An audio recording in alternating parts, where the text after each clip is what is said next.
কেমন আছেন সবাই? আজকে আমি দেখাবো আপনাদেরকে একটি ওয়েবসাইটের মালিকানা কিভাবে ট্রান্সফার করতে হয়, ওনারশিপ কিভাবে ট্রান্সফার করতে হয়। আমরা তো আমাদের ক্লায়েন্টের কাজ করব, তাই না? ক্লায়েন্টের ওয়েবসাইট তৈরি করে দিব। তো ক্লায়েন্টের ওয়েবসাইটটা তৈরি করে ক্লায়েন্টকে কিভাবে আমরা ট্রান্সফার করব, সেগুলো আজকে আমরা দেখব। অথবা ক্লায়েন্ট আমাদেরকে কিভাবে তার ওয়েবসাইটের অ্যাক্সেস দিবে, সেটা আজকে আমরা দেখব, সেটা কিভাবে করতে হয়। প্রথমত আমাদের কাজ হলো আমাদের স্টোরের পাসওয়ার্ডটা সেট করা, ঠিক আছে? পাসওয়ার্ড সেট করার জন্য আমরা অনলাইন স্টোরে চলে আসব। অনলাইন স্টোর থেকে প্রিফারেন্সে চলে আসব।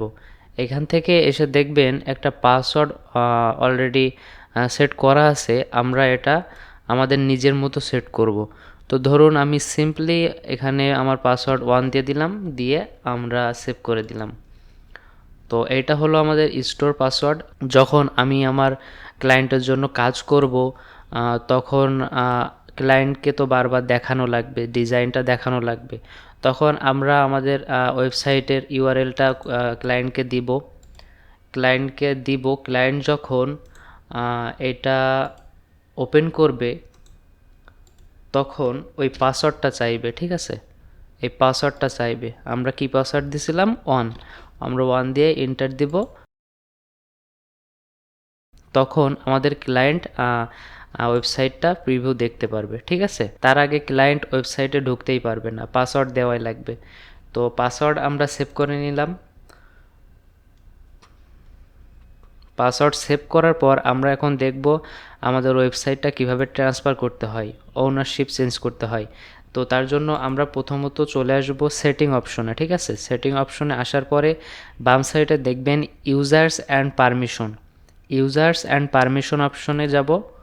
এখান থেকে এসে দেখবেন স্টোর ওনার, ঠিক আছে? এখানে আমি আপাতত অ্যাডমিন আছি, কারণ আমি তৈরি করছিলাম, আমি অ্যাডমিন।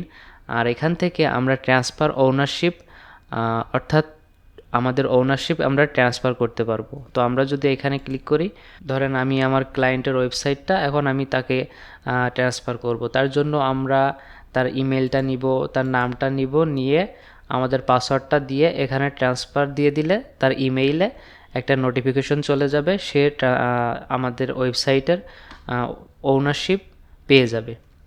আর বাকি থাকে যখন ক্লায়েন্টের অলরেডি একটা ওয়েবসাইট তৈরি করা থাকে, ক্লায়েন্ট যদি চায় আপনাকে অ্যাক্সেস দিবে, তখন তারা ওনারশিপ দেয় না, ঠিক আছে? ওনারশিপ দেয় না, তারা তখন স্টাফ হিসেবে আপনাকে অ্যাড করবে।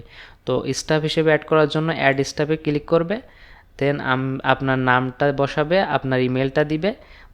বসানোর পরে এখানে আপনাকে কোন কোন বিষয়ে পারমিশন দিবে সেগুলো সিলেক্ট করে দিবে, ঠিক আছে? এখানে দেখতে পাচ্ছেন সিলেক্ট অল পারমিশন। এখান থেকে অল পারমিশন দিলে আপনি তার ওয়েবসাইটে সব কিছু কাস্টমাইজ করতে পারবেন। এখানে যদি ক্লায়েন্ট শুধু হোম সিলেক্ট করে আপনাকে অ্যাক্সেস দেয়, তাহলে শুধু আপনি হোমের যে কাজগুলো আছে সেটাই কাস্টমাইজ করতে পারেন। এভাবে orders, draft orders, products, catalogues, এভাবে সবগুলো আছে। এখান থেকে আপনি ক্লায়েন্টকে বলবেন আমাকে সিলেক্ট অল পারমিশন দিয়ে দাও, তাহলে আমার জন্য কাস্টমাইজ করতে সুবিধা হবে। তখন ক্লায়েন্ট এটা সিলেক্ট করে সোজা সেন্ড ইনভাইটে ক্লিক করবে, আপনি আপনার ইমেইলে লগ ইন অ্যাক্সেস পেয়ে যাবেন। তখন আপনি কাস্টমাইজ করতে পারবেন। সো এভাবেই মূলত আমরা আমাদের ওয়েবসাইট ট্রান্সফার করতে পারি, অথবা ক্লায়েন্টের ওয়েবসাইটের আমরা স্টাফ হিসেবে কাজ করতে পারি। তো আজকে এ পর্যন্তই। দেখা হবে পরের ক্লাসগুলোতে আরও ডিপলি। আমরা প্রিমিয়াম থিম নিয়ে পরে আবার কাজ করব। প্রথম থেকে শেষ পর্যন্ত আমরা দেখব একটা ওয়েবসাইট কিভাবে আমরা একটা ক্লায়েন্টের জন্য বানাই, ঠিক আছে? আমরা সেটা দেখব নেক্সট ক্লাসগুলোতে। আপনারা আপডেট পেতে চ্যানেল সাবস্ক্রাইব করে রাখেন। আজকে এ পর্যন্তই। আসসালামু আলাইকুম।